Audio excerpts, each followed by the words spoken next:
All right, on to polar coordinates. So first one is let's plot point A, which is 3, 210. So I'm going to go to my 210 and I'm going to go out. So here's my 210 right here. And I'm going to go out 3 from the middle. So that's going to be 1, 2, 3 right here. And that's going to be, that's going to be my A. So our next one is going to be graphing -4, 330. And to do that, I like to first identify the positive one, which is 4, 330. So that would be located by the 330 right here, and it would be right there because that's 4 out from the center. But instead of going this direction, because it says a -4, we should have gone the other direction. And that other direction would be that direction. And we'd have to go 4 there, and we'd end up being right there for B. All right, so next one we've got 1, -30. And to do that, we would actually be going down 30 degrees, and we still have that radius of 1, so that would be located right there, and that's your C. Okay, next one is 3, 2 times pi over 3, and yeah, it's written a little bit weird, but this can be written as 2 pi over 3, so no panic on that. So I go to my 2 pi over 3, and I go out 3, which I know is here, and that's my point D. Okay. Next one is -2, 5 pi over 3. So let's identify where our 5 pi over 3 is first. It's right there. And we know that we should be going in the opposite direction, which in this case, it's going to actually lead me to this 2 pi over 3 as well. I sometimes have a hard time seeing where it runs that straight line. If you use a ruler, it's really obvious. And so I have to go out 2 units in that direction, and that's going to be my E.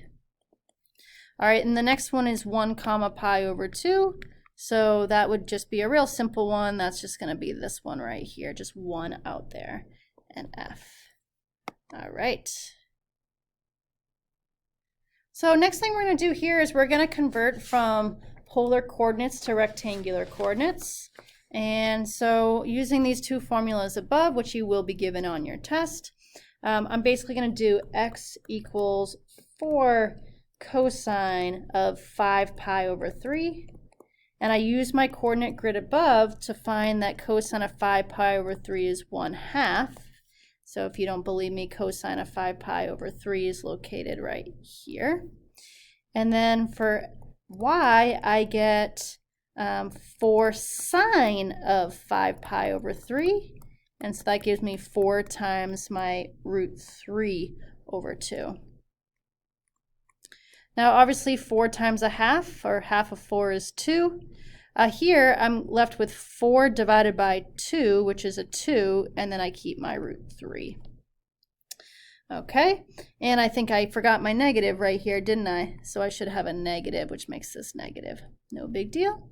So this gives me a final answer of 2, -2 √3. It's a little bit more obvious here. Okay, next one, here we go. We're going to go x equals, and again we've got a radius of 4, and it's going to be cosine of 3 pi over 2. And then I've got y equals 4 sine of pi over 2. So what I'm going to do is find that, oh, I should have written 3 pi over 2. So I got to find that 3 pi over 2, which is located here. The cosine is 0, and the sine is -1. So I'm going to have 4 times 0. And here I'm going to have 4 times -1, which is a -4. So my coordinate is 0, -4. Which really makes sense if you think about where that would be located right here. And same thing with our xy coordinate, be located right here. Okay, this next one says degrees, and it says you may use a calculator. So it said degrees, so you got to make sure you change your mode into degrees. And so we're just simply going to do x equals 2 cosine of 140, and that's going to give me a -1.53. Then we've got y equals 2 sine of 140. Plug that into my calculator, and I get 1.29. So that's just going to give me a -1.53, 1.29. And the reason I knew I had to do that is because 140 is not on my coordinate grid. at all. And it also said I could use a calculator.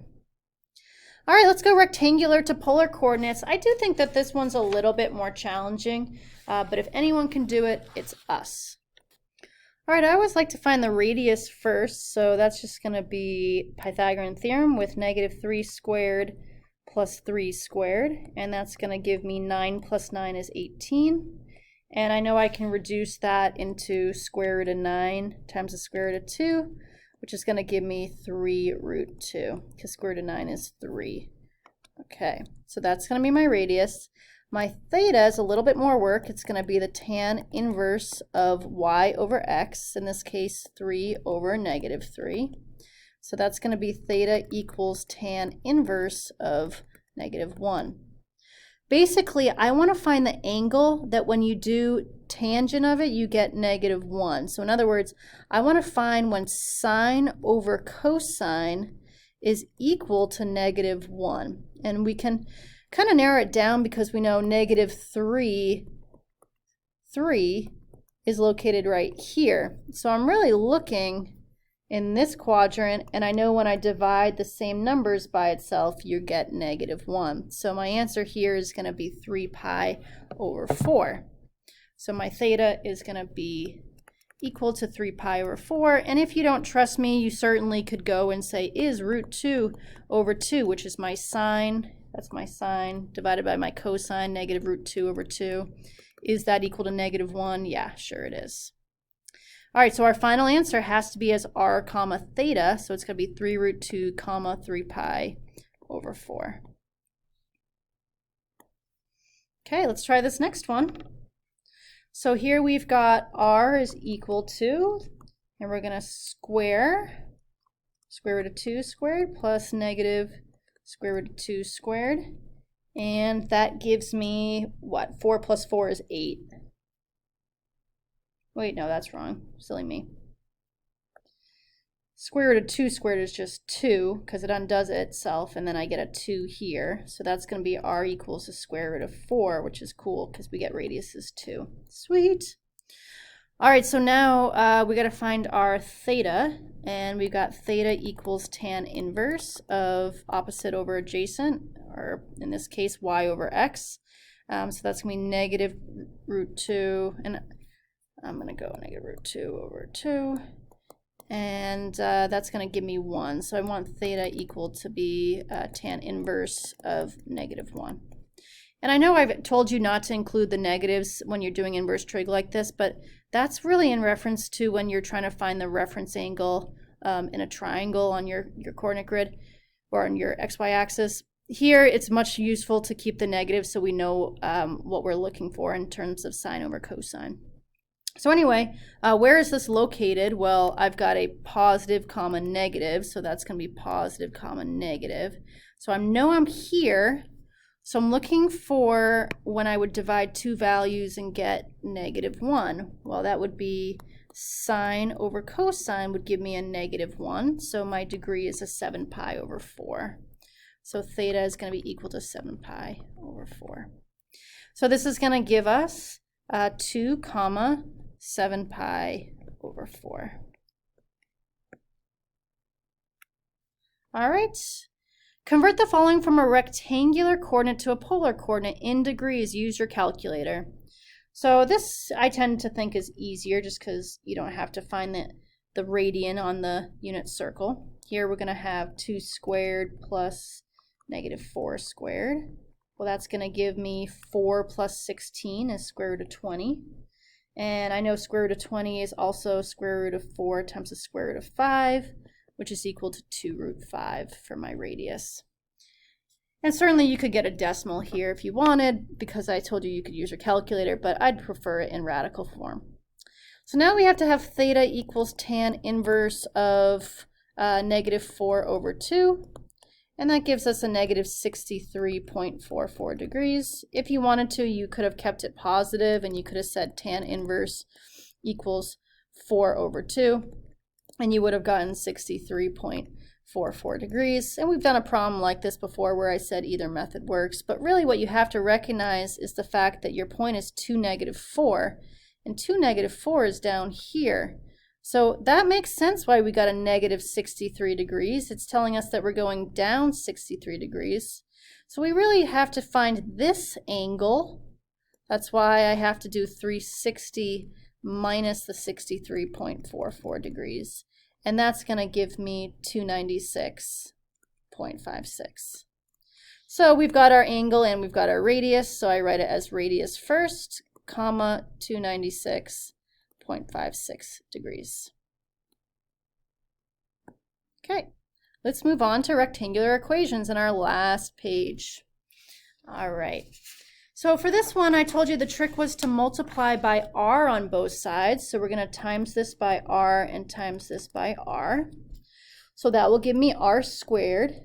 And then instead of writing the r at the end, I'm going to write it as 12r sine theta. Okay. On your test, I will put your helpful formulas here. I'll remember to do that. And so here we've got r squared, which is going to be x squared plus y squared, and then you've got 12r sine theta, and 12r sine theta, or r sine theta, is y. So you got 12y.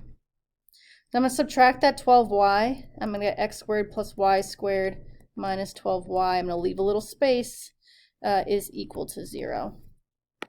So now we have to complete the square.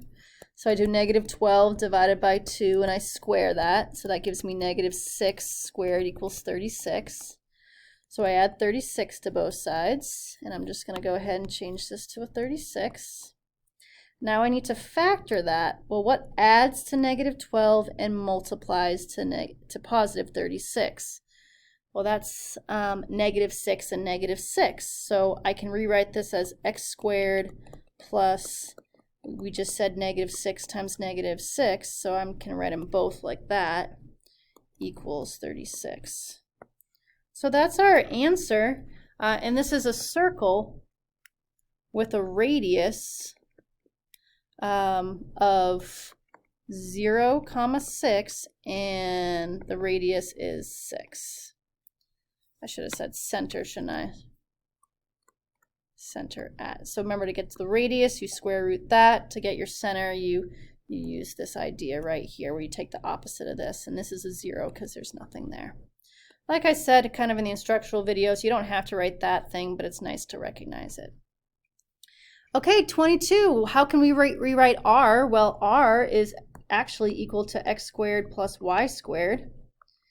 And then I just square both sides, and I'm left with x squared plus y squared equals 100. And you're done. That is a circle with a radius of 10. And a center at 0, 0. Okay, next one, 9 secant theta. I want to rewrite this as r is equal to 9 over cosine theta. And I want to multiply by cosine on both sides. Okay, the cosines cancel. I'm going to rearrange the left side to be r cosine theta equals 9. And we should know that r cosine theta is the same thing as x, and that that's just going to be the line x equals 9. Okay, last one here. I'm going to multiply by 1 minus cosine theta. Isn't it funny how you've seen this problem over and over again? Just wonder why. 1 minus cosine theta cancels, and over here I'm left with r. I'm going to put that in front. Then I'm going to distribute this, and I'm going to get r minus r cosine theta equals 8. And then I'm going to rewrite r as the square root of x squared plus y squared, and then minus r cosine theta is minus x. And I'm going to have that equal to 8. Add x to both sides, and I get square root of x squared plus y squared equals x plus 8. Square both sides. That undoes the square root, and I get x squared plus y squared. And then I FOIL this, so that's x plus 8 times x plus 8. You can either do box method or FOIL. That gives me x squared plus 8x plus, 8x, and then last plus 64. So that's x squared plus 16x plus 64. So this is going to be x squared plus 16x plus 64. I'm going to go ahead and I'm going to subtract x squared from both sides. Okay, that disappears. I'm left with y squared equals 16x plus 64.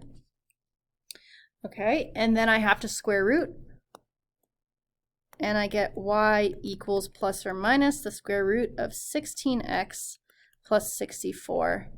And now, ladies and gentlemen, you are absolutely done your curriculum for pre-calc. Congratulations. And go me!